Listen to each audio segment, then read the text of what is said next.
Le libre journal du lundi soir présenté par Romain Petitjean de l'Institut Iliade. Vive la civilisation européenne.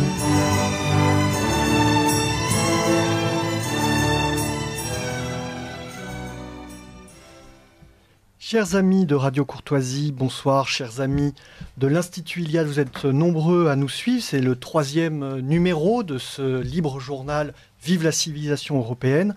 Et je suis vraiment heureux avec Pierre Leprince et Justine Bresse. Bonsoir Justine, bonsoir Pierre, comment allez-vous ? Très bien, merci, bonsoir. De même, Romain. Excellent. Pour un sujet qui me préoccupe, qui nous préoccupe tous depuis un certain nombre de temps, c'est celui de l'Occident. Je reçois pour cela 2 invités de choix. Lionel Rondouin, ils sont tous les deux en visio. Avec nous, ils ont tout. Lionel est loin et Grégoire Gambier a eu un souci de dernière minute, mais ils sont là, ils sont avec nous dans le studio, même si c'est en partie virtuel. Lionel Rondouin est ancien parachutiste des troupes de marine, il a été chef d'entreprise en France, mais aussi en Amérique du Sud, je crois. Il est aujourd'hui enseignant dans différentes écoles de management ou d'ingénieurs et il est formateur à l'Institut Iliade. L'Institut Iliade, Grégoire Gambier, notre second invité, le connaît bien également puisqu'il est directeur de la collection Iliade. Nous avons 5 collections à l'Institut Iliade avec nos amis de la Nouvelle Librairie. Il est directeur de la collection Iliade, c'est cette collection d'orientation théorique et idéologique pour l'Institut qui va fêter ses 10 ans. Alors aujourd'hui, nous avons souhaité poser la question de l'Occident à travers les derniers épisodes géopolitiques, à travers la guerre en Ukraine, à travers la guerre au Levant, mais aussi tout simplement à travers le changement de paradigme qui se passe en Europe. On peut se poser la question de notre place dans l'Occident et comment on peut le définir. Alors, c'est d'ailleurs la première question que je vais poser à Grégoire Gambier. Pourquoi le terme d'Occident ? Pourquoi l'utilise-t-on encore ? Il a longtemps été finalement synonyme d'Europe.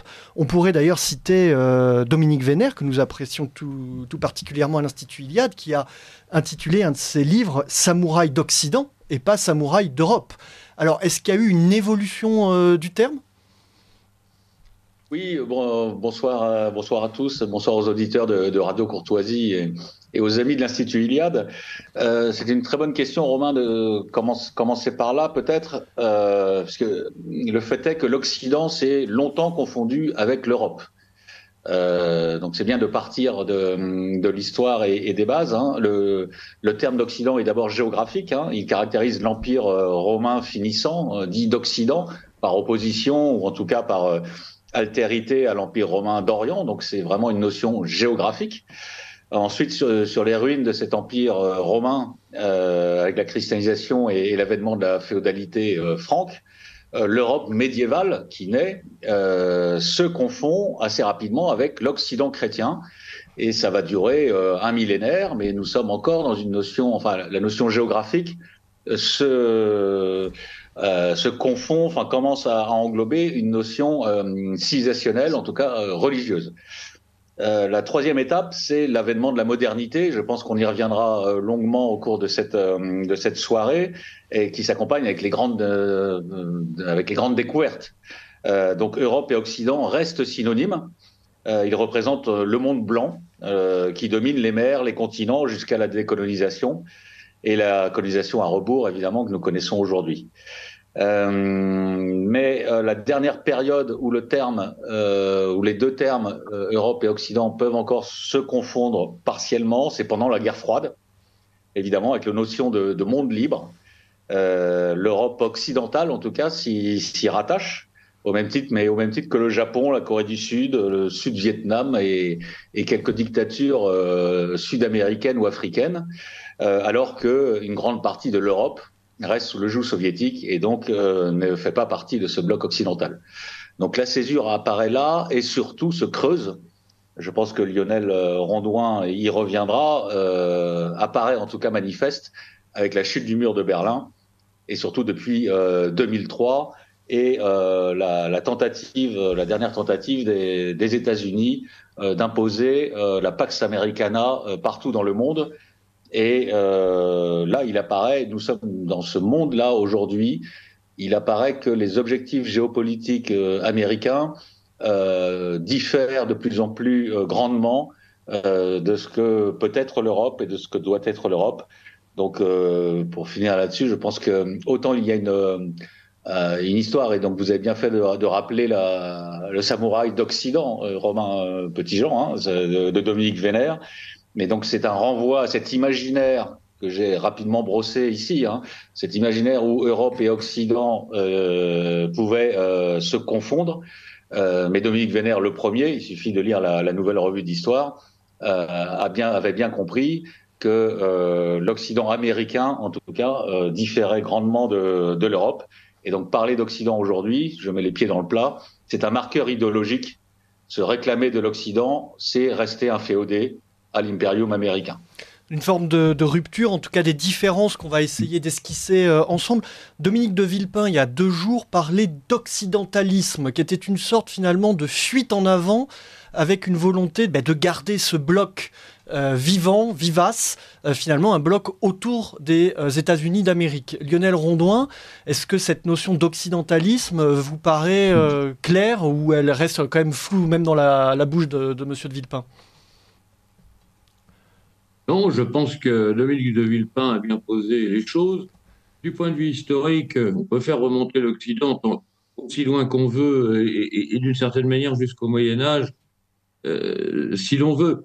Mais très concrètement, l'Occident s'est cristallisé en 1956.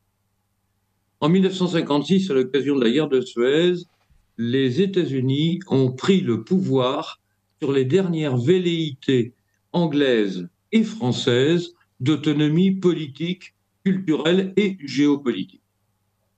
Et à partir de 1956, nous ne sommes plus, mis à part quelques épisodes de la politique du général de Gaulle qui sont des soubresauts de volonté nationale et d'indépendance nationale, nous ne sommes plus, nous autres Européens, que les courtisans de l'Empire mondial américain. Donc en 1956, et mis à part quelques petits détails comme le plan REF avec De Gaulle, etc., on ne va pas entrer dans les détails économiques, nous sommes dans un Occident qui est dirigé par la puissance anglo-saxonne. Et le rôle qu'a tenu récemment Boris Johnson, par exemple, dans la guerre entre l'Ukraine, si on veut, en réalité c'est l'OTAN, et la Russie, montre bien que l'Occident aujourd'hui, c'est les puissances anglo-saxonnes.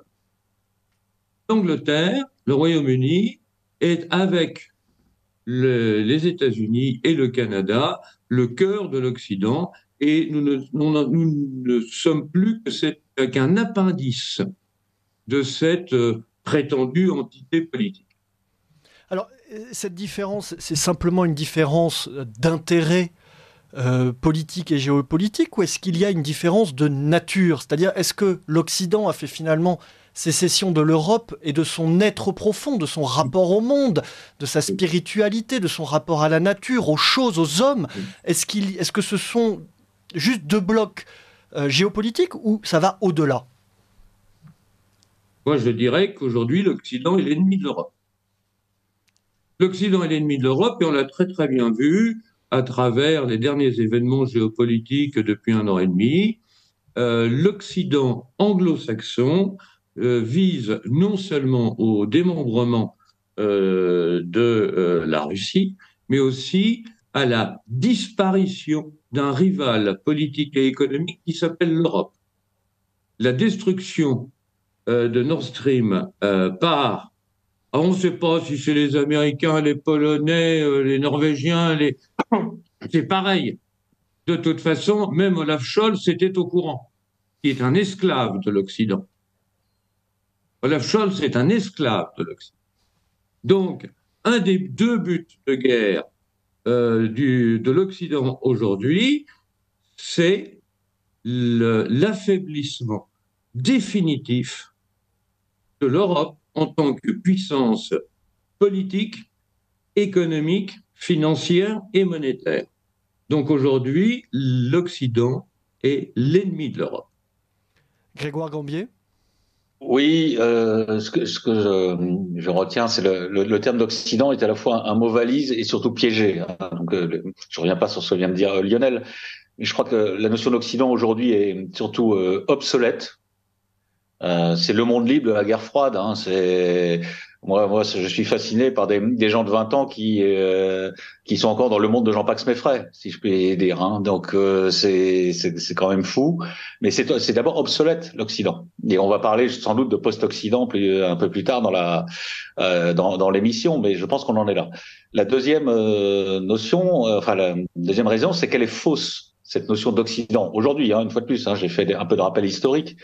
Parce qu'elle suppose une unité géopolitique, Lionel Rondouin vient de le rappeler, une unité géopolitique de vue et de civilisation, non seulement avec les États-Unis, hein, puisque c'est l'Occident, c'est le leadership américain, mais aussi avec la Nouvelle-Zélande et l'Australie, dont on sait très bien qu'ils contestent la seule présence de la France dans le Pacifique, avec la Nouvelle-Calédonie, la Corée du Sud ou encore Israël. Voilà, c'est une notion très élastique. Et surtout, enfin, elle est dangereuse. Elle a vocation, avec son bras armé l'OTAN, à nous entraîner dans des conflits que nous n'avons pas choisis et qui sont potentiellement contraires à nos intérêts. Lionel Rondouin a rappelé l'Ukraine. C'est flagrant, même s'il est évidemment les torts sont partagés, comme dans de nombreux conflits. Mais malgré tout, la guerre en Ukraine. Tout le monde s'accorde quand même, en tout cas des gens qui un peu sérieux, à dire que même s'il y a eu le premier acte belliciste était russe sur le sol, enfin par l'invasion de l'Ukraine, le conflit a été provoqué, voulu et est perpétué encore aujourd'hui, alors que l'Ukraine devrait chercher les voies de la paix raisonnables par les Américains, et ils ont bien dit que de toute façon, ils feraient la guerre jusqu'au dernier Ukrainien. Donc en fait, tout cet ensemble, donc l'Occident, c'est obsolète, c'est faux et c'est dangereux. Voilà. Et surtout, c'est dangereux à un moment donné où on voit bien le retour, le basculement du monde, comme disait Hervé Juvin il y a une dizaine d'années, mais qui s'opère aujourd'hui sous nos yeux de façon accélérée avec la montée en puissance des BRICS, que tout le monde avait enterré il y a encore 2-3 ans. Et en fait, c'est le retour des États civilisationnels et qui nous donne une leçon de vie et de puissance et de vouloir vivre à l'échelle internationale, tandis que l'Occident nous entraîne plutôt dans une voie mortifère. Alors, justement, sur la suite, vous avez évoqué le terme de post-Occident. C'est un terme qu'on ne retrouve pas tant que ça, qui émerge un petit peu dans le débat public et qui finalement induit l'idée qu'on peut sortir de cet Occident. Il y a un autre terme que j'ai relevé, qui a été utilisé par Max Erwan Gastineau, qui sera d'ailleurs l'invité de Radio Courtoisie demain matin dans Ligne Droite, qui vient de publier l'ère de l'affirmation, répondre au défi de la désoccidentalisation aux éditions du CERF. Ce terme de désoccidentalisation, excusez-moi, je vais y arriver, ou de post-Occident, ces deux termes indiquent que nous sommes peut-être, il y a la possibilité de sortir de cette léthargie finalement.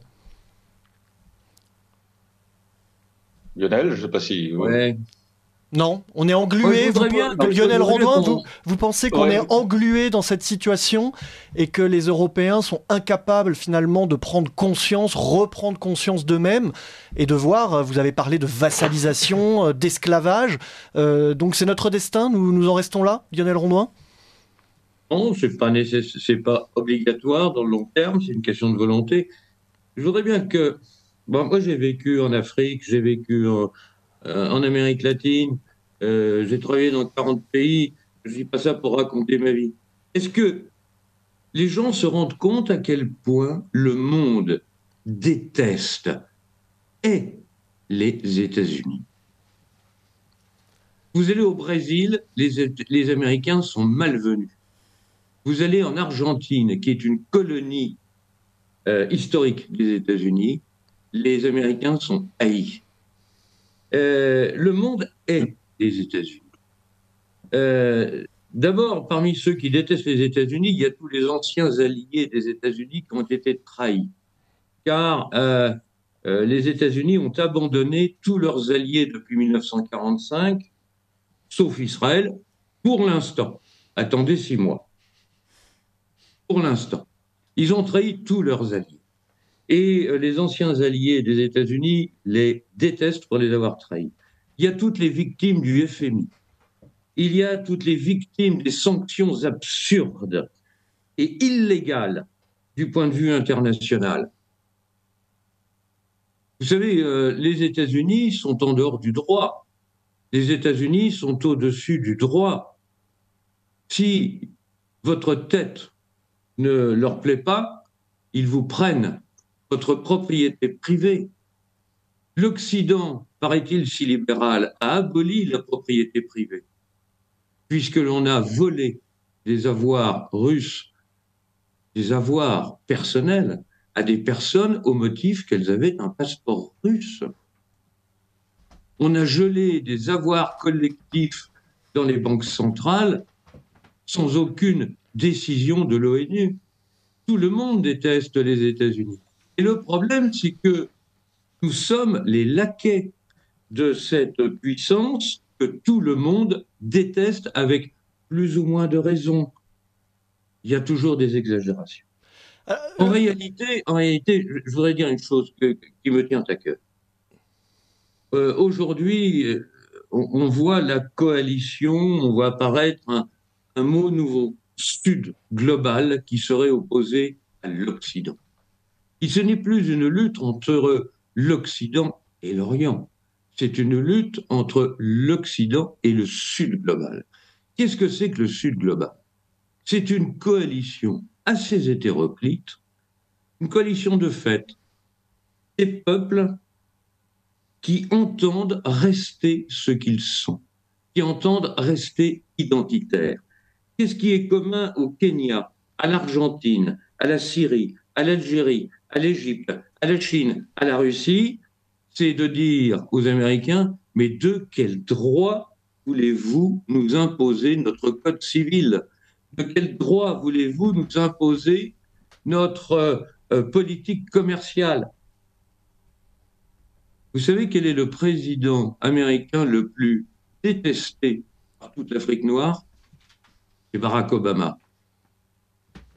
Il est détesté en tant qu'escroc parce qu'il s'est prévalu de sa peau à moitié noire pour faire valoir les diktats sociaux, sociétaux, financiers, monétaires, économiques, commerciaux de l'Empire américain. Alors, juste Lionel Rondois, dans les faits, beaucoup de ces pays victimes de la politique occidentale ne détestent pas l'Occident, ils détestent le monde blanc aujourd'hui. Ils détestent les Européens, ils nous mettent dans le même sac et ils ne cherchent pas à faire la différence. Les Européens, d'ailleurs, eux-mêmes, ne font pas la différence entre eux et les États-Unis d'Amérique. Ils ont, à force, on va dire, d'ingénierie sociale, d'américanisation mentale, vraiment la sensation de faire partie du même bloc, du même camp. Et on voit cela s'accélérer. C'est-à-dire, les Blancs sont dans le même camp et les États-Unis d'Amérique, l'Occident, va les défendre.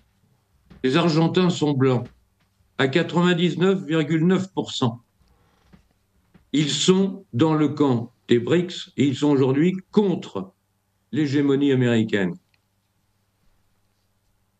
Donc, ce n'est pas une question de blanc et c'est pas une question de race. Je pense qu'on se trompe et que tous les commentateurs tant de LCI que de CNews qui nous bassinent sur la lutte des civilisations font une grosse erreur. Ce n'est pas une lutte de civilisation entre les musulmans, les chrétiens. Non, c'est une lutte des peuples qui veulent être libres, qui veulent conserver leur identité, qui veulent commercer comme ils l'entendent, librement, pacifiquement, sans menace, sans sanction contre l'impérialisme américain.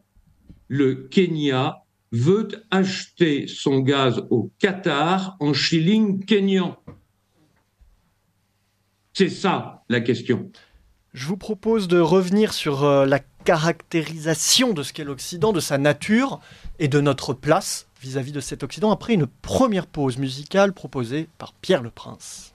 Oui, bonsoir chers auditeurs. Alors pour cette première pastille musicale, je voudrais vous faire découvrir un groupe que j'affectionne particulièrement et au nom évocateur, Rome. projet du luxembourgeois Jérôme Reuter, Rome est un groupe affilié à la scène néo-folk et indus. Se définissant premièrement comme un Européen, Jérôme chante le déclin de l'Occident en anglais, en français, en espagnol et en italien. Pour ses inspirations musicales, il cite Brel et Ferré, mais ses textes fourmillent de références littéraires à Evola, Peggy ou encore Camus. Albert, pas Renaud. Bref, un artiste prolifique et talentueux que je vous propose de découvrir avec le morceau Kali Yuga über alles pour accompagner cette émission sur le post-Occident. One of the saddest things about the modern world is that people live in a tiny time slice which they carry forward with them.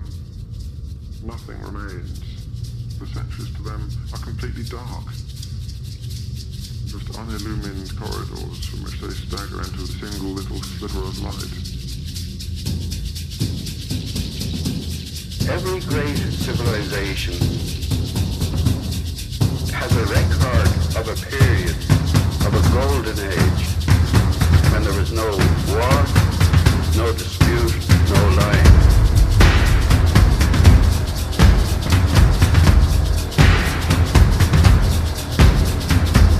It's not by shunning darkness that you'll know light. No holy fields of wood alive, of stone alive. And up in the rooms of your barren house, you're reassembling language to keep realities out.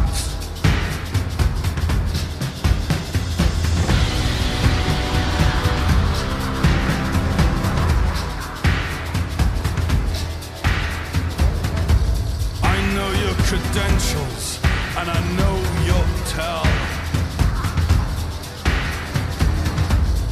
In this game of greeds, in the logic of the spell, my burning attachment to contingencies. For who wills the ends may will the means. It's only fools and firebrand. Kali Yuga über alles. The books of law and the arsonist's hand. Kali Yuga über alles. Pretend to know me and I'll pretend to care. Kali Yuga über alles. For nothing lasts that hesitates out there.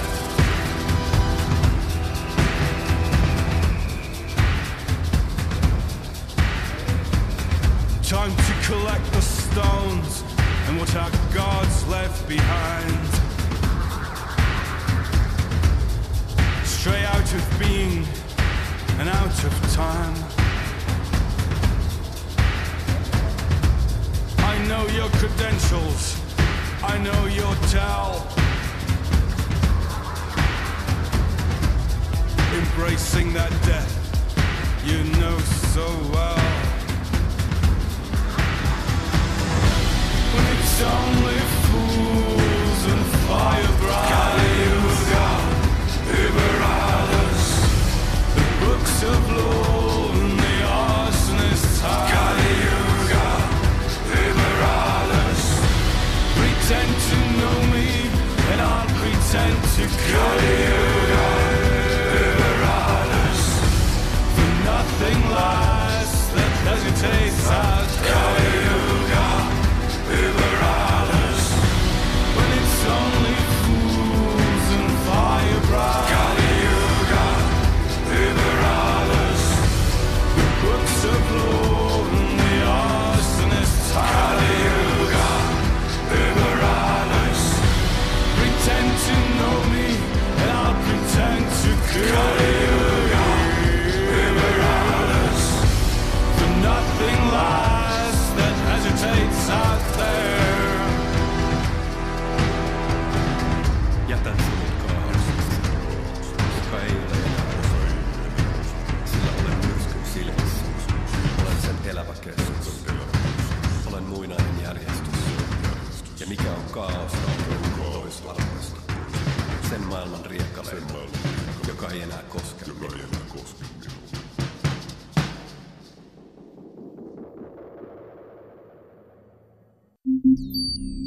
Vous appréciez cette émission? Alors aidez Radio Courtoisie à en produire d'autres. Rendez-vous sur soutenir.radiocourtoisie.fr. Merci d'avance. Nous revoilà dans les studios de Radio Courtoisie avec Lionel Rondouin et Grégoire Gambier pour parler d'Occident, de post-Occident et d'Europe. Alors, je pense qu'on peut maintenant évoquer les forces en présence. Vous avez commis, Lionel Rondouin, c'était dans la revue Éléments, un article particulièrement intéressant qui remonte à mars dernier sur la capacité finalement à l'Occident avec son industrie à suivre l'effort de guerre. Et c'était assez intéressant puisque on allait au-delà du narratif et au-delà des images que les médias peuvent nous donner, pour dire que les choses n'étaient pas si simples finalement pour l'Occident. Donc là, on parle d'un point de vue militaire, du terrain de la guerre en Ukraine. Sur le plan économique et financier, cependant, l'Occident a loin d'avoir perdu la partie. Vous parliez du dollar qui reste fort, la dédollarisation de l'économie reste pour le moment un vœu pieux, il n'y a pas vraiment de bascule concrète.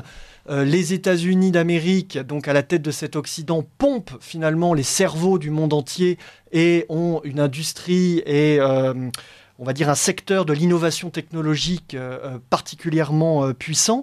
Et ils ont toujours ce narratif, on connaît Hollywood, c'est un peu une caricature. Donc, d'une certaine façon, l'Occident reste puissant. Lionel Rondouin. Ah, le micro est coupé, Lionel. On vous entend plus. Pardon, j'ai coupé le micro parce que j'ai une crève épouvantable et il m'arrive de tousser et donc je tousse en silence si vous le permettez. Je pense que non. L'Occident est entré dans une ère de médiocrité intellectuelle généralisée, qui se traduit d'ailleurs du point de vue économique par la perte de compétitivité de son industrie et de sa recherche et de son développement. J'en prendrai un seul exemple.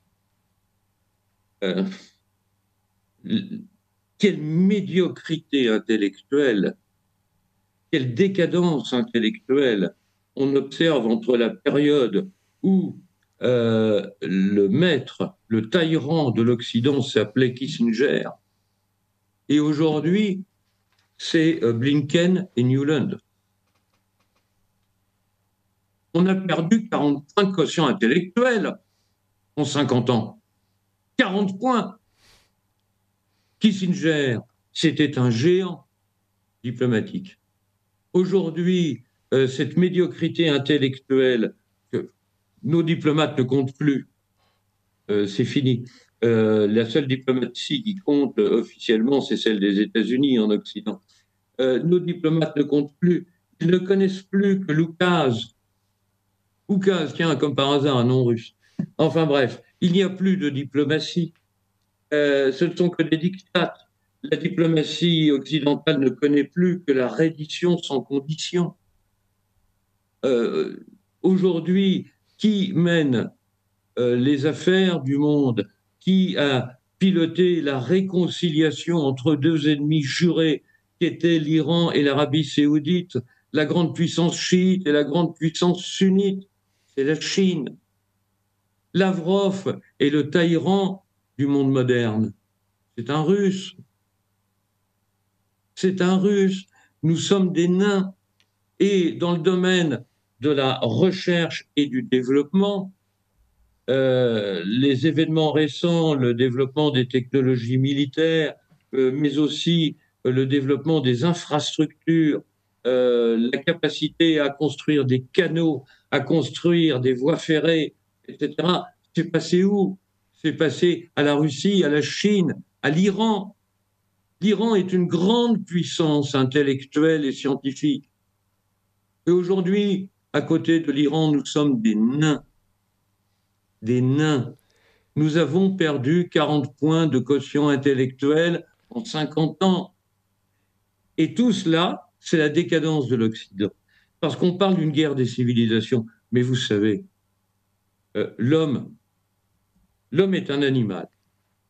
est un animal omnivore opportuniste, comme le sanglier, comme le cochon, comme la hyène. Si aujourd'hui nous sommes victimes, nous autres occidentaux, par exemple, d'un certain nombre de menées politiques, voire militaires, et aussi géopolitiques de la part, par exemple, de l'islam, de la part des Turcs, hein, parce que l'islam, ce n'est pas le monde arabe. L'Indonésie est islamique. La Turquie est islamique. L'Iran, le Pakistan, ce sont des musulmans. Et ce ne sont pas des Arabes. Donc, il faut arrêter de parler des Arabes. Mais pourquoi? Parce qu'ils sentent que la bête est affaiblie. Elle est affaiblie de l'intérieur. Elle est en train de crever de médiocrité intellectuelle, de médiocrité politique, de médiocrité industrielle. Les hyènes ne sont pas coupables lorsque l'antilope est affaiblie, vieille, et qu'elle commence à crever avec la langue qui lui sort de la bouche. On comprend bien le panorama que vous nous faites de cet Occident qui, pour vous, c'est clair, va mourir. Alors, je me tourne cette fois-ci vers Grégoire Gambier. Quelle place pour nous, Européens? On peut parler de désarrimage, on peut parler de désoccidentalisation. Oh là là, décidément, j'ai du mal. C'est terrible.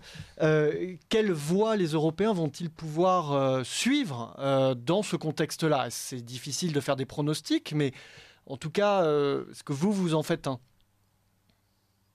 Un pronostic, non. Je compléterai le propos de Lionel Rondouin, une fois de plus, en essayant de revenir aux sources du mal. C'est-à-dire, la diabolisation de l'Amérique est une chose, mais ça reste une courte vue. Je pense qu'il faut d'abord faire notre autocritique en bon camarade, puisque l'Amérique, l'Occident, ce sont des idées européennes devenues folles, pour paraphraser Chesterton. Donc, il faut d'abord remettre en cause ce qui a permis l'Occident actuel, ou finissant en tout cas, d'exister. Et moi, je vois trois éléments fondamentaux. Puisque l'Occident, c'est pas un espace géopolitique, hein, on en a parlé, c'est un système de valeurs. Donc, ça contribue à un monde fluide, liquide, vaporeux, avec des valeurs.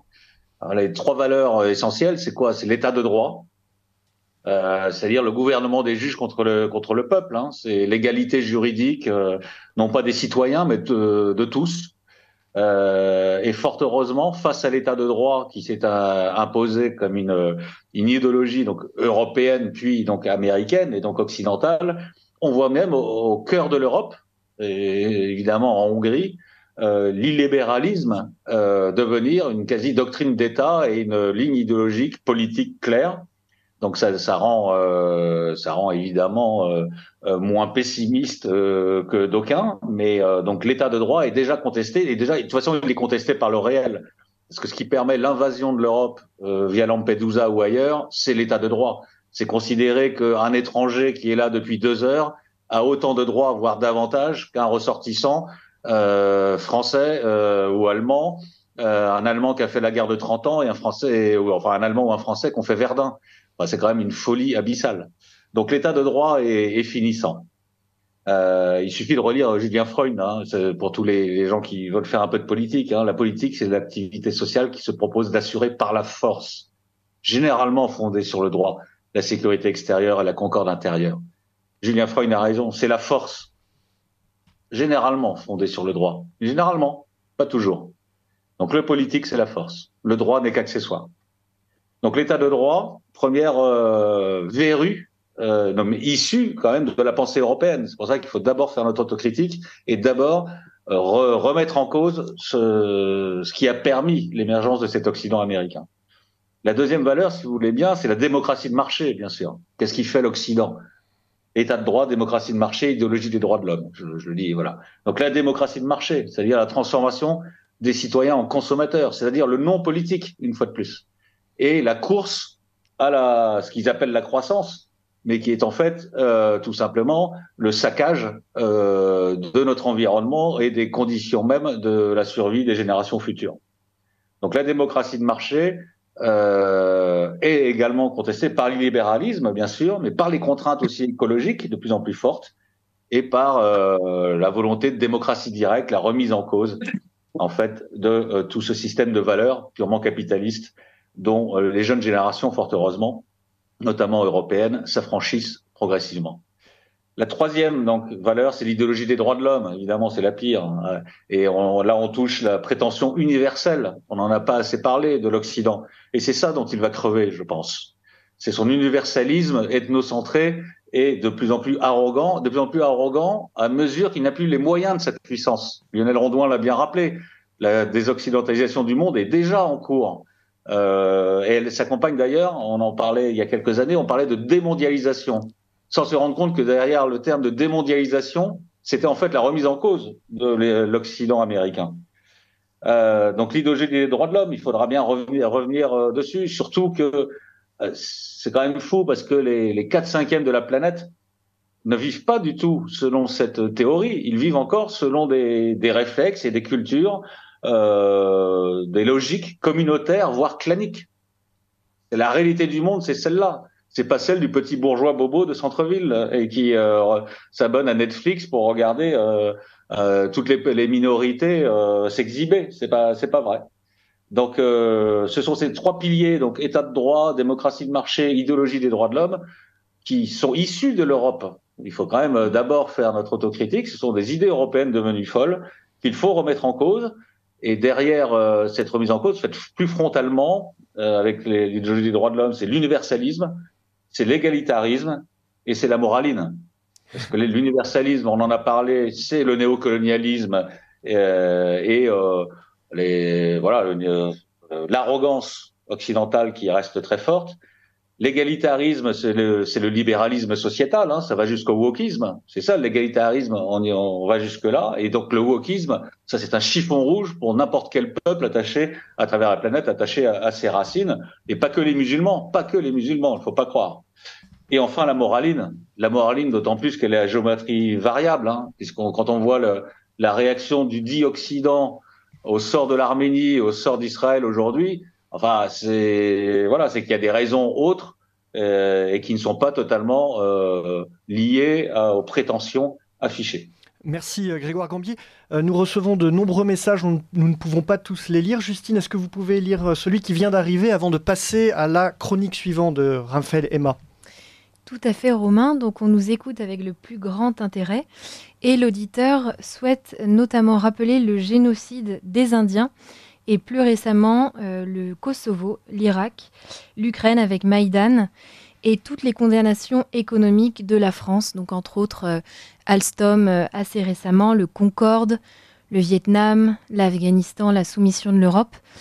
Est-ce que vous souhaitez rebondir sur ces différents exemples, Grégoire Gambier? Non, particulièrement, ce sont des très bons exemples, mais c'est pour ça que je voudrais pas que le propos se résume à un anti-américanisme, même très fondé, mais qui est presque l'objet d'une autre émission. Là, on parle bien de l'Occident, donc évidemment l'Américain le pilote, mais l'Occident nous concerne et nous aussi. Et avant tout, et je crois que ce qu'il faut penser, c'est l'Europe de demain. Ce qui est sûr, c'est que ces dernières années ont marqué un recul de la nécessité pour l'Europe de retrouver les voies de l'identité et de la puissance. Et le premier recul, évidemment, manifeste, ça a été la guerre déclenchée sur le sol ukrainien. Alors une fois, j'ai dit tout à l'heure, hein, on va pas faire une émission sur ce conflit. Évidemment, il est multicausal comme tous les conflits. Mais malgré tout, les puissances qui ont intérêt à ce qu'il perdure et à ce qu'ils fassent mourir chaque jour des jeunes Européens, parce que c'est essentiellement des jeunes Européens, hein, même côté russe, hein, ce ne sont pas des intérêts européens, bien évidemment. Et c'est pas non plus des intérêts africains ou asiatiques.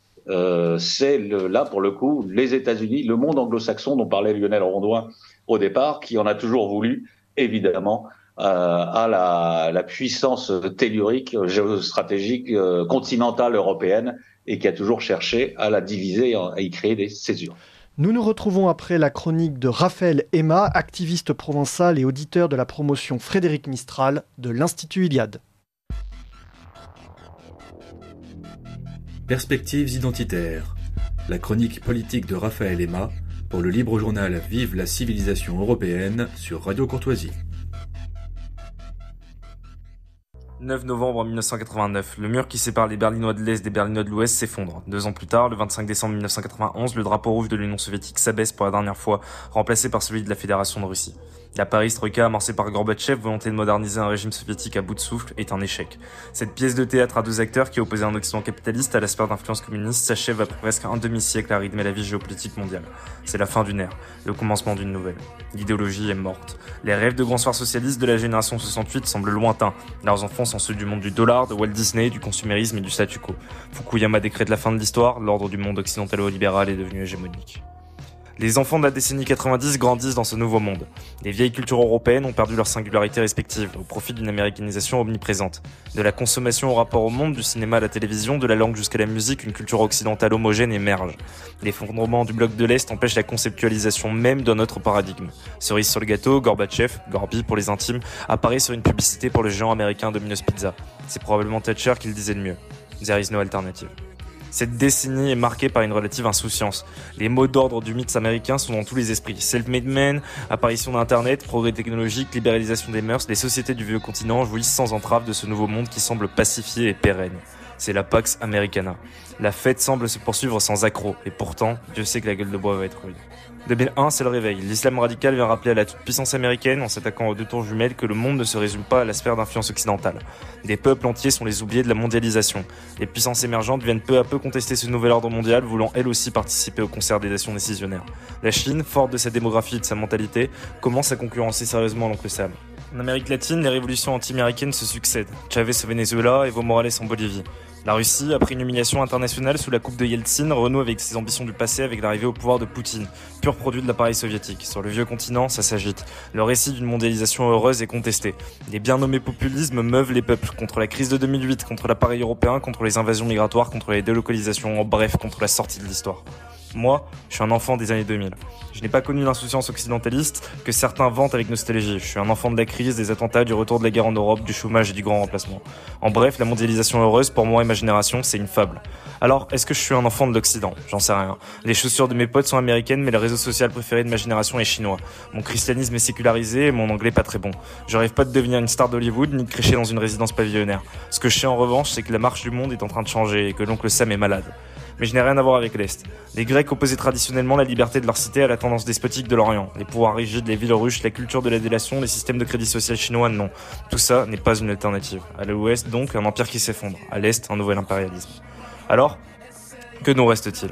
Le souvenir du passé, l'Europe, vieux continent, vieille histoire, au milieu du chaos, ne sait pas encore vers qui va son allégeance. Doit-on la résumer seulement à un satellite de l'Amérique ? Non. La branche a été sciée il y a trop longtemps. Partout, les idées nationales et identitaires progressent. Les peuples d'Europe s'éveillent, tâtonnant pour retrouver leurs racines, leurs identités et leurs pulsions de vie. Dans ce nouvel ordre qui s'annonce, peut-être que le vieux continent a encore une carte à jouer. Les Européens, acculés, retrouvant leurs vieux réflexes et leur vieille bravoure, pourraient s'imposer comme un troisième pôle, indépendant, uni, face au nouveau paradigme géopolitique. En fait, c'est même la seule voie si les vieux peuples d'Europe veulent encore écrire une page de leur histoire. La Pax Americana est terminée. L'Occident est mort en 2001. Le post-Occident s'annonce. Ne soyons pas la branche qui tombera avec le reste de l'arbre et retrouvons notre place naturelle. Bon résumé de Raphaël qui a vraiment en substance dit ce qui a été dit grâce à nos 2 invités Lionel Rondouin et Grégoire Gambier. Alors il évoque un 3e pôle européen, donc sans illusion, on l'a compris. Est-ce qu'il y a une alternative ou est-ce qu'il n'y a pas d'alternative, comme le dit Thatcher ? Lionel Rondouin, voilà, comment vous voyez les choses ? Vous avez bien caractérisé les faiblesses de cet Occident. Nous avons vu, nous lui avons donné un nom, celui de l'état de droit, de la démocratie de marché, des droits de l'homme, de cette machine à unifier ce système de la marchandise. Je crois que c'est Alain de Benoît qui dit ça. Comment on peut s'en sortir, se désengluer finalement de ce bloc ? Est-ce qu'il existe réellement, concrètement, une voie pour l'Europe ou est-ce qu'on se berce d'illusions ? L'Europe est L'Europe est un continent très particulier. C'est une civilisation, mais c'est une civilisation qui n'est pas faite que de cultures différentes, qui est faite de civilisations elles-mêmes. Il y a une civilisation espagnole, il y a une civilisation française, une civilisation allemande et d'autres. Nous autres Français, on va partir de la France. Grégoire disait très très justement qu'il faut faire son autocritique et je pense que c'est absolument indispensable au niveau français. Le wokisme, l'universalisme, les dérives de l'Occident anglo-saxon sont la conséquence de ce qu'on appelle aux États-Unis la French Theory. C'est d'origine française. C'est Foucault, Guattari, Deleuze, Sartre. C'est nous qui sommes intellectuellement, idéologiquement à la base de ces délires avec toutes les, on va dire les choses simplement, les lesbiennes à cheveux verts qui disent Trump n'est pas mon président aux États-Unis. C'est français d'origine. Et ce modèle-là, il faut que nous en ayons conscience, ce modèle-là est en crise parce que, comme le dit Maffezoli dans son dernier ouvrage, les Lumières sont éteintes. Nous assistons à la fin de la philosophie des Lumières au niveau mondial. C'est-à-dire ? Et les Lumières, c'est nous. Nous assistons à la fin de la France et de la France des Lumières, c'est-à-dire aussi de l'Europe de la maçonnerie anglaise telle qu'elle est née dans les années 1710. C'est les Lumières. Bon. Et ça, le monde... Avant les Lumières... Ouais. Les Lumières sont éteintes parce que le monde n'en veut plus. Grégoire. Nous ne sommes plus le phare du monde, nous ne sommes plus la lumière du monde, de même que Biden, cette espèce de sénile obsédé et corrompu, a tort de dire que, dans son dernier discours à la nation américaine, lorsqu'il est rentré d'Israël, que les États-Unis sont la nation indispensable au monde. Mais non, on est indispensable à personne. On n'est pas plus indispensable au niveau des Lumières que le dollar n'est indispensable aujourd'hui pour commercer dans le monde contemporain. SWIFT et le dollar, c'est fini. C'est fini. Alors, il faut qu'on arrête avec notre arrogance d'occidentaux, et ça c'est récent, mais aussi peut-être notre arrogance d'Européens. Nous avons une arrogance d'héritiers. Nous avons hérité d'une richesse extraordinaire, culturelle, économique, industrielle. Lorsque nous avons perdu la guerre de 1870, nous avons remboursé en or les dommages de guerre que nous devions malheureusement à l'Empire allemand. On les a remboursés par anticipation et en or parce que nous avions une agriculture et une industrie. C'est fini. C'est fini. Il faut que nous arrêtions notre arrogance de gestionnaire intelligent. Qui est intelligent? Qui est performant? Une nation qui a 115% de dette publique, comme la France, ou une nation qui a 15% de dette publique, comme la Russie? Quel est le pays le mieux géré? Et si nous faisions notre autocritique? La Russie n'est pas le phare du monde non plus. Ce n'est pas le phare du monde, mais elle n'a que 15% de dette publique. Et nous en avons 115. Grégoire, vous souhaitiez compléter sur les... Vous souhaitiez de considérer Bruno Le Maire comme un être intelligent. Lui aussi, c'est un médiocre par rapport au plan REF de Gaulle en 1958. Le REF était l'inspirateur de la politique économique du début de la Ve République. Entre Jacques Rueff et Bruno Le Maire, c'est pas 40 points de QI qu'on a perdu, c'est 100. Nous sommes devenus un continent médiocre. Et la médiocrité se combat par le sursaut moral. Car avant tout, cette médiocrité intellectuelle est le fruit d'une idéologie Le wokisme n'en est qu'un, ou la French Theory n'en est qu'un des aspects, mais il nous faut retrouver les racines de ce qui nous a permis autrefois d'être une grande puissance, et c'est valable pour l'ensemble des pays européens. Alors c'est ce que dit, je le cite de nouveau, Gastineau, que j'ai cité tout à l'heure, qui sera reçu par Radio Courtoisie demain. Il dit, il indique la nécessité pour l'Europe, je cite, de se reconnecter à l'énergie spirituelle de ces nations. Donc ces nations ou ces multiples civilisations. Grégoire Gambier, là, à vous la parole. Oui, j'irai un peu plus loin que le camarade Lionel Rondoin, en étant plus radical, donc en allant plus au-delà des Lumières. En fait, c'est la modernité qui est en cause, la modernité dite occidentale, là, pour le coup, puisque si on revient sur le thème de notre soirée, la modernité, que j'ai résumé tout à l'heure, et qui maintenant peut très vite se résumer sur le triptyque universalisme, égalitarisme, moraline. Donc c'est cette modernité, et autant Maffezoli, qui a été cité tout à l'heure, effectivement a disséqué l'avènement d'une post-modernité qui était évidemment la modernité finissante. C'est les lumières s'éteignent, et c'est tant mieux. Ça touche plus loin, c'est au-delà des lumières. Et Maffezoli voyait dans la post-modernité, avec tout ce que ça a évidemment de peu réjouissant, les prémices d'un renouveau plus archaïque, notamment avec le phénomène des tribus qu'il a beaucoup diagnostiqué, enfin étudié et diagnostiqué, les tribus affinitaires, mais ensuite identitaires, et le fait est que le monde qui vient sera plus proche du monde mérovingien que de la Renaissance carolingienne. Le monde finissant, d'abord, provoque un phénomène de chaos et de libération des forces les plus brutales, avant que ne se remettent en place, d'où émergeront les germes d'un ordre nouveau. Donc on a plutôt ça devant nous. Il faut en être conscient. Donc je suis moins critique Lionel sur l'état réel de l'Europe, sauf qu'elle est au bord du précipice, comme disaient déjà nos amis il y a quelque temps, et là nous y sommes.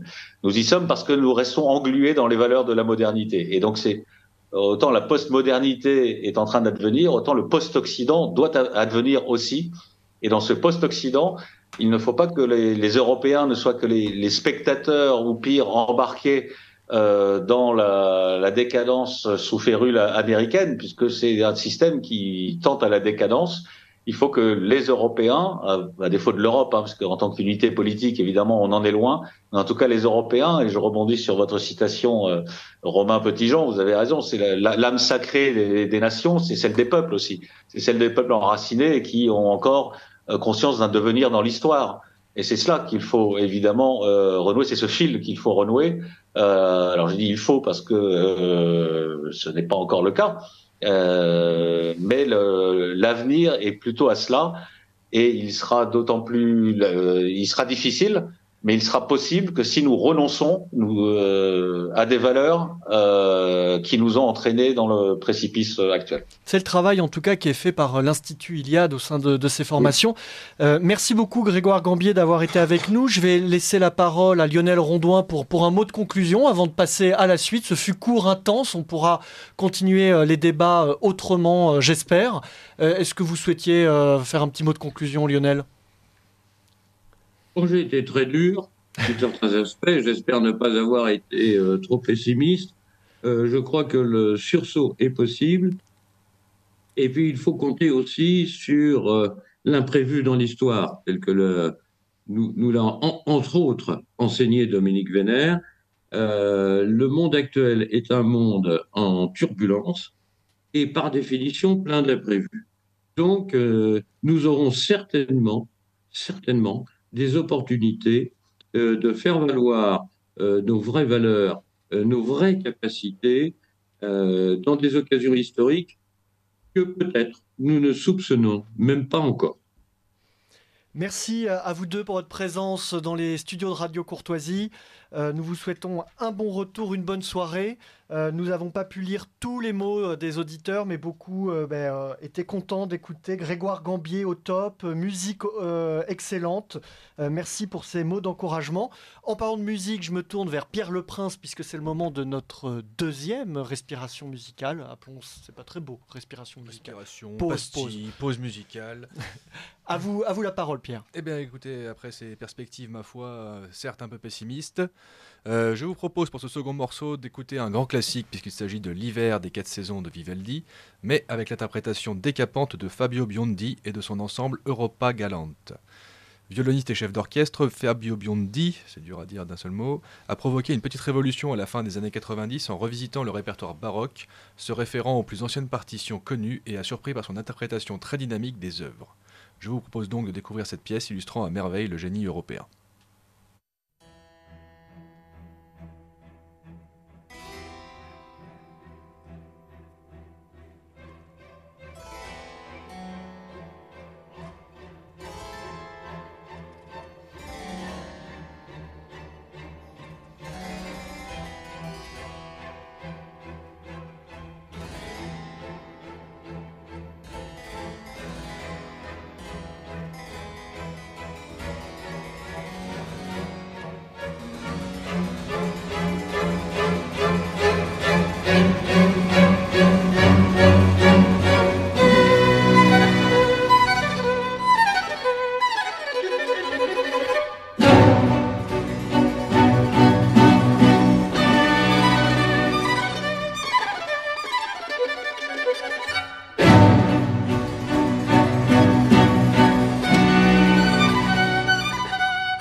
Autour d'un verre, le rendez-vous poétique de Justine Bray, auditrice de la promotion Homère de l'Institut Iliade.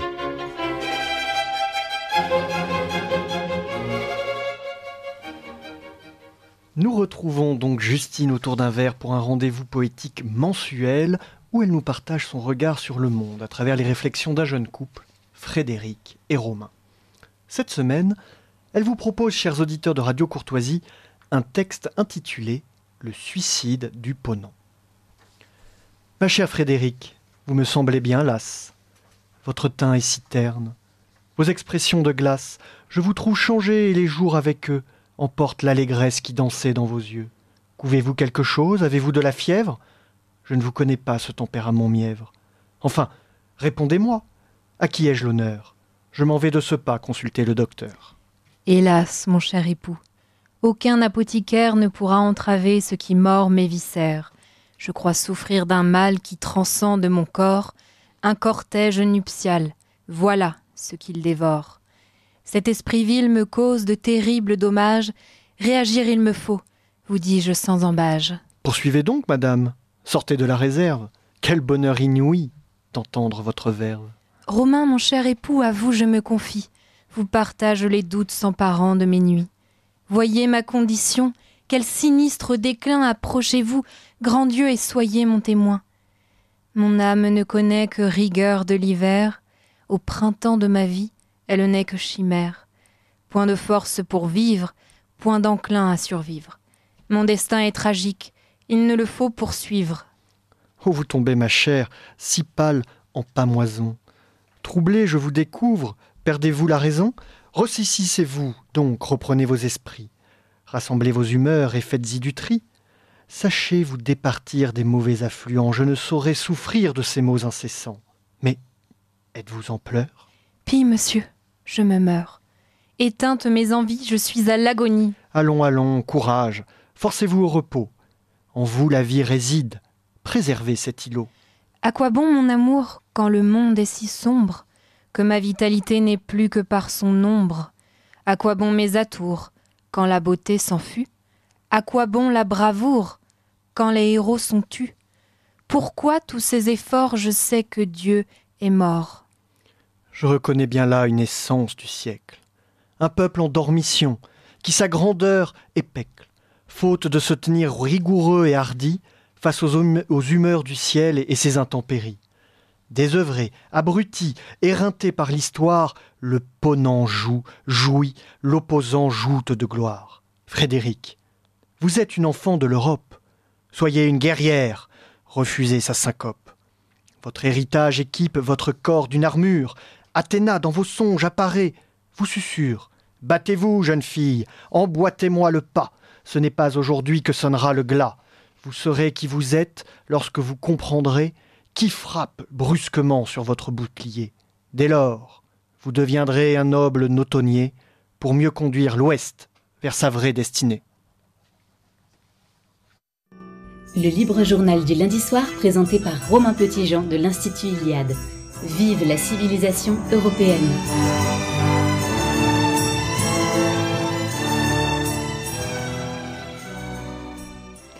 Nous revoilà dans les studios de Radio Courtoisie. Merci Justine pour cet intermède poétique. C'est toujours un ravissement de vous avoir à nos côtés. Le plaisir est partagé, Romain. Alors nous recevons maintenant Jérémy Banneton. Jérémy, est-ce que vous nous entendez bien? Jérémy, il faut allumer votre micro. C'est bon, vous m'entendez? Oui. Ah, excellent. Bienvenue dans le studio de Radio Courtoisie. Donc Jérémy, je vous présente aux auditeurs. Vous êtes fondateur d'Idéo Choc. Alors je vous connais bien puisque vous êtes actuellement stagiaire de la promotion Saint-Exupéry qui vient de naître au cours du mois d'octobre. Et cette plateforme, Idéo Choc, puisqu'il s'agit d'une plateforme, a une vocation de formation, un petit peu comme l'Institut Iliade, et de rénovation finalement des idées, en tout cas de celles de droite. Je vous ai comparé dans la présentation que j'ai pu faire sur les réseaux sociaux pour annoncer cette émission à l'excellent Egonon qui fait de la philosophie politique et qui fait des vidéos d'environ 25 minutes sur YouTube et qui ont beaucoup de succès, très pédagogiques, avec un art de la synthèse, et on retrouve tout à fait cet esprit dans Idéo Choc. Alors je voulais absolument vous présenter aux auditeurs de Radio Courtoisie. Est-ce que vous pouvez nous en dire un petit peu plus sur le concept d'Idéo Choc? D'abord, merci pour l'invitation. Alors, Idéo Choc, c'est assez simple, et vous l'avez bien résumé. C'est en soi un site internet, une plateforme de formation qui a volonté en fait, de présentation de grands livres de la culture classique de droite, notamment de la droite européenne.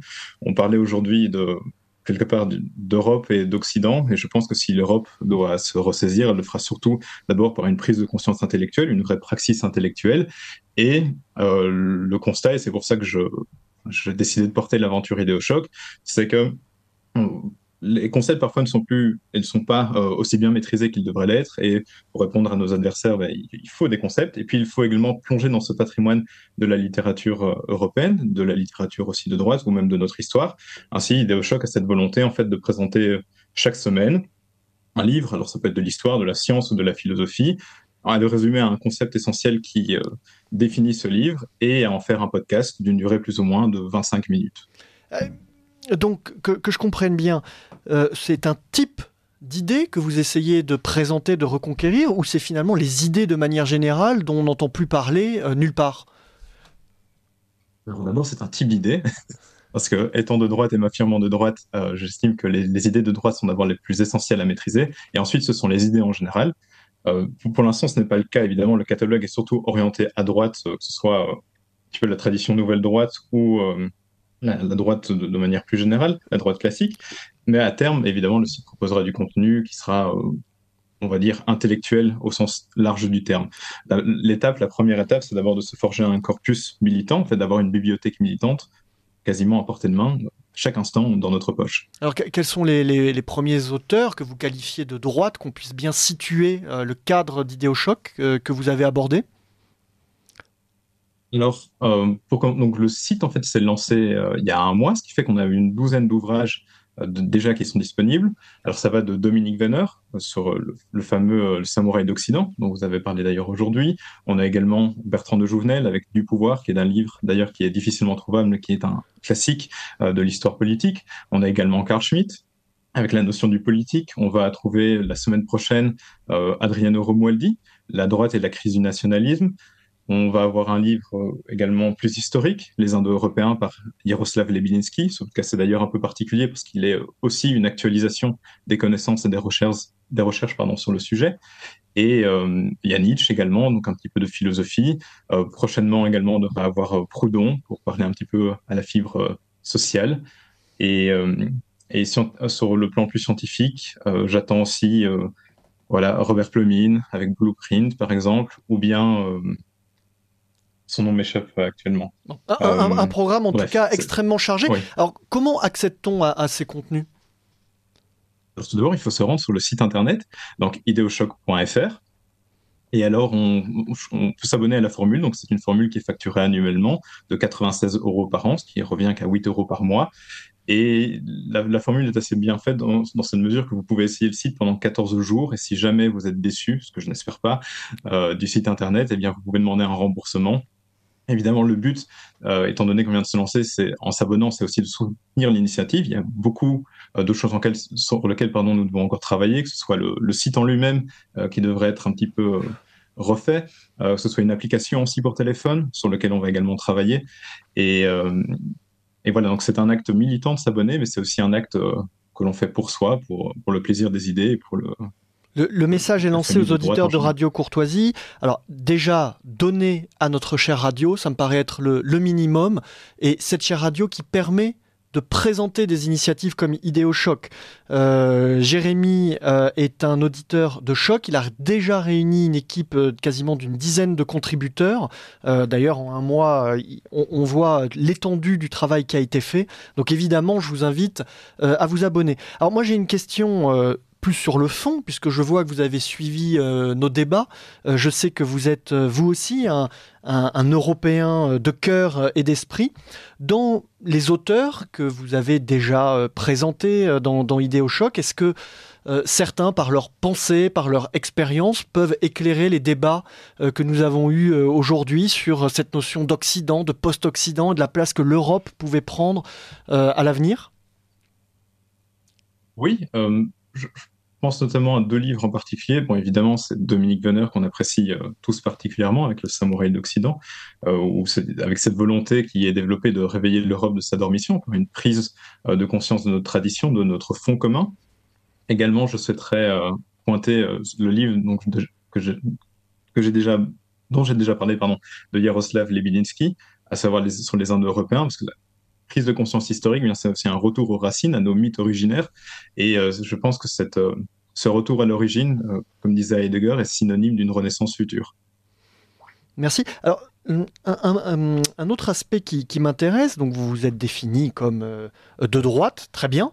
À gauche, Est-ce que vous connaissez un petit peu le climat et le cadre dans lequel se développent les idées à gauche? On a dit à un moment que les idées de gauche étaient mortes. Il y avait une sorte d'inertie qui s'était installée, sans mouvement, sans dynamique.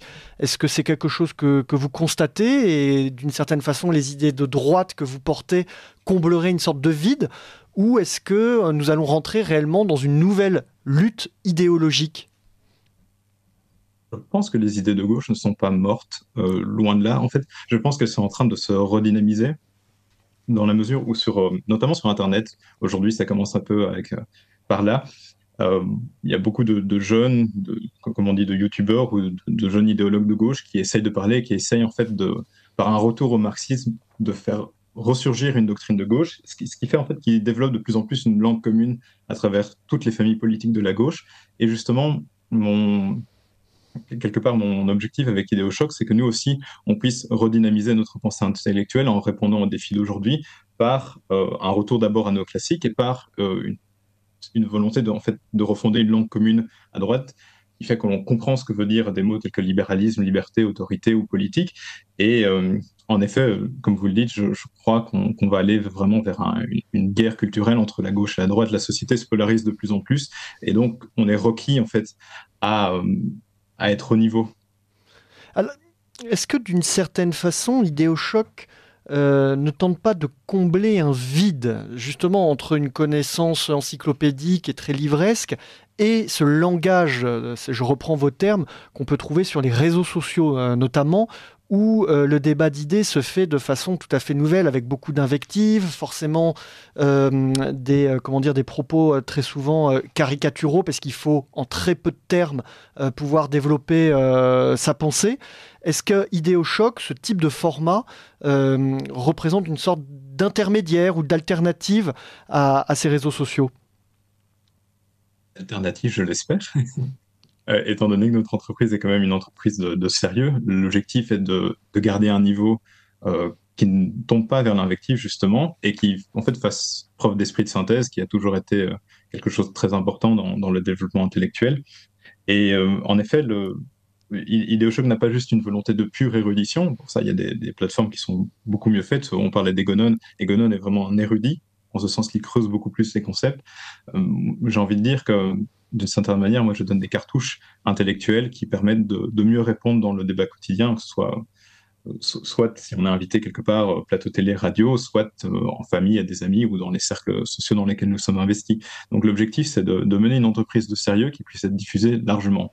C'est quelque part cette antinomie démocratie et sérieux se retrouve assez bien dans le projet. Idéochoc.fr, nous étions avec Jérémy Banneton. Merci beaucoup Jérémy de nous avoir présenté cette magnifique alternative. Vraiment, je vous invite tous, ceux qui êtes à l'écoute de Radio Courtoisie et de ce libre journal Vive la civilisation européenne, de franchir le pas. Abonnez-vous. Jérémy l'a dit, si vous n'êtes pas satisfait, mais pour le moment tout le monde est satisfait, il vous rembourse. Mais en tout cas, c'est le moment de tenter de soutenir cette initiative. Jérémy, merci à vous. Nous nous revoyons bientôt sur les bancs de la formation de l'Institut Iliade, j'espère. Tout à fait. Merci Romain. Au revoir. Au revoir. Le libre journal du lundi soir présenté par Romain Petitjean de l'Institut Iliade. Vive la civilisation européenne.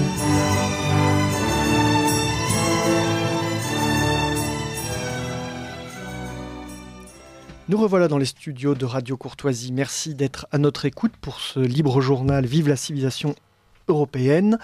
Alors, on me signale des mots. Alors, c'est pour Jérémy Banneton, Justine, ce message. Alors, lisez-le comme Jérémy, et je vois qu'il est toujours à l'écoute. Il nous répondra plus tard. Il verra que les gens l'ont écouté, en tout cas. Effectivement, Romain, un auditeur se demandait quelle était la définition d'être un homme ou une femme de droite, et demandait à Jérémy de redéfinir cette définition essentielle. Bon, il répondra, j'espère, sur les réseaux sociaux. Je ferai suivre la réponse, parce que nous allons maintenant passer à notre dernier invité de cette soirée.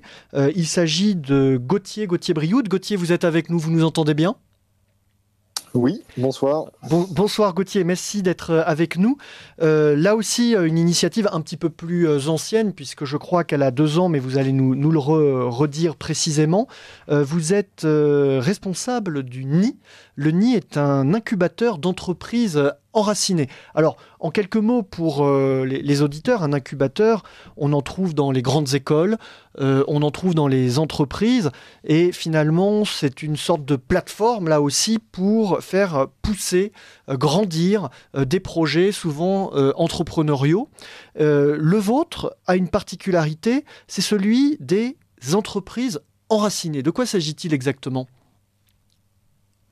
Alors, il s'agit d'abord d'un constat qui a été fait effectivement il y a un peu plus de 2 ans, que notre mouvance, on va dire, milieu de droite, de façon très large, foisonnait d'idées, foisonnait de projets. Beaucoup de gens portaient des projets.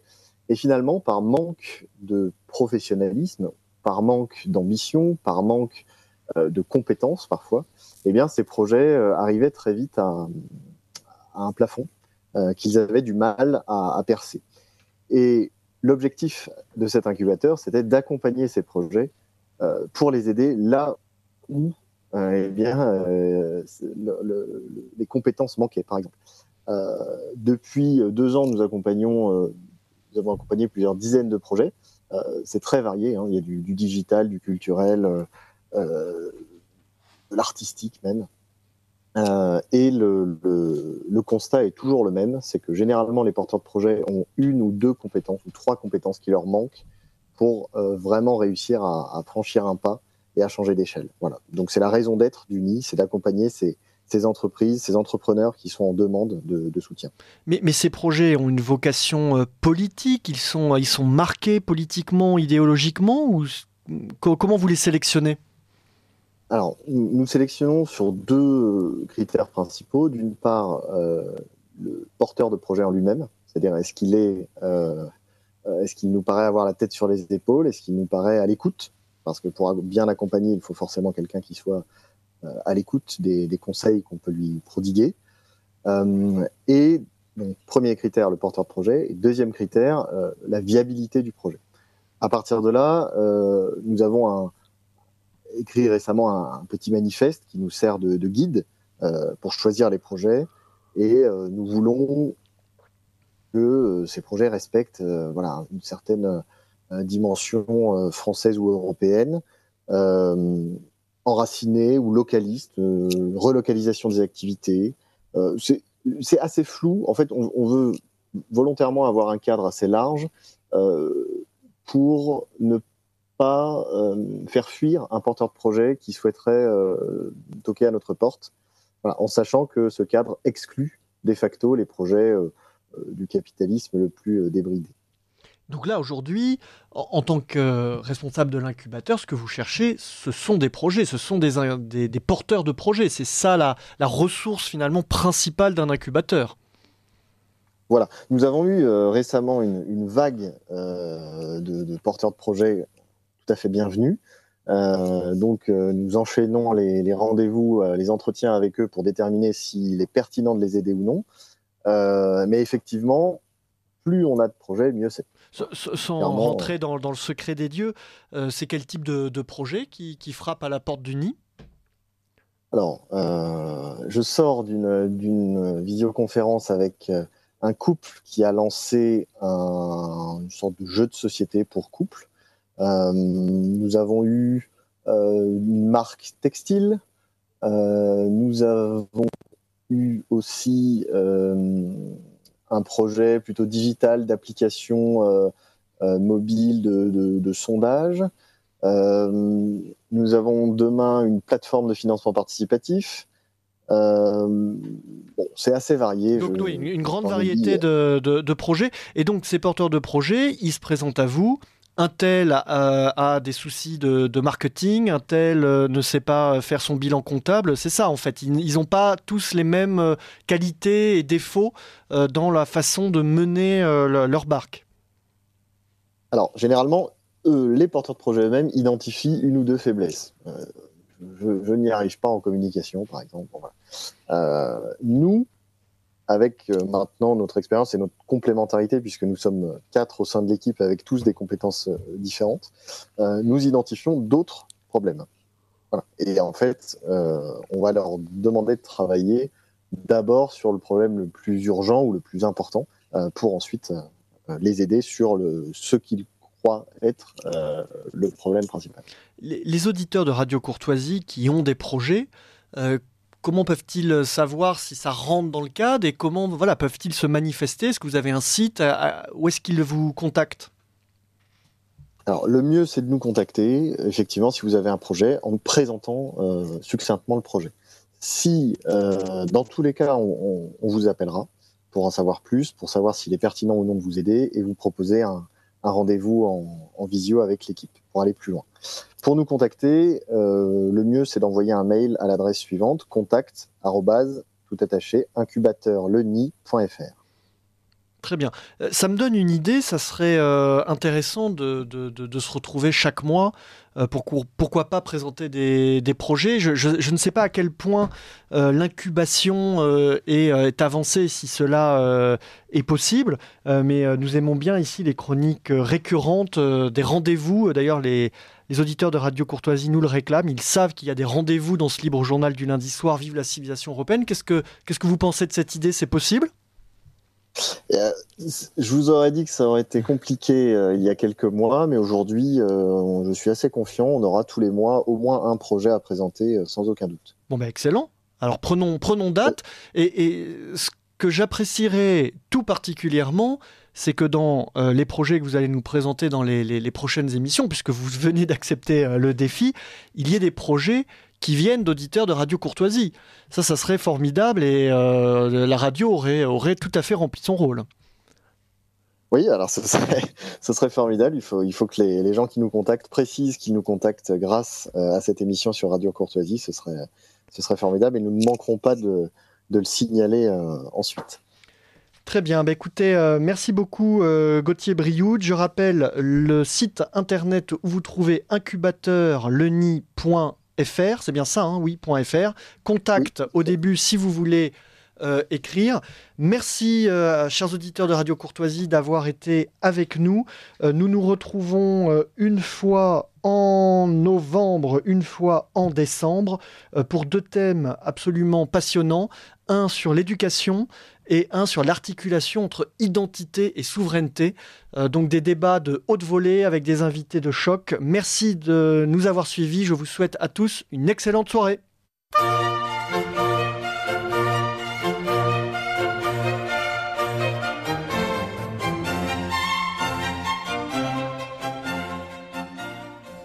Vous venez d'entendre le libre journal du lundi soir, dirigé successivement par Pierre-Alexandre Bouclet, assisté de Françoise, puis par Romain Petitjean, diffusé en direct sur Radio Courtoisie lundi 30 octobre 2023 de 18h à 21h et réalisé par Stéphane.